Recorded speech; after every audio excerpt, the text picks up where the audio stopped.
Have you ever designed a fire protection system that looked perfect on paper, only to discover it failed to meet the required pressure at the most remote sprinkler?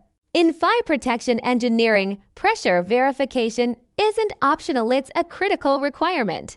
Today, we'll learn how to check pressure to ensure your fire protection system complies with NFPA standards using Pipe Flow Expert. Whether you're an HVAC engineer, mechanical engineer, fire protection designer, or engineering student, this tutorial will guide you through the complete process. Let's get started.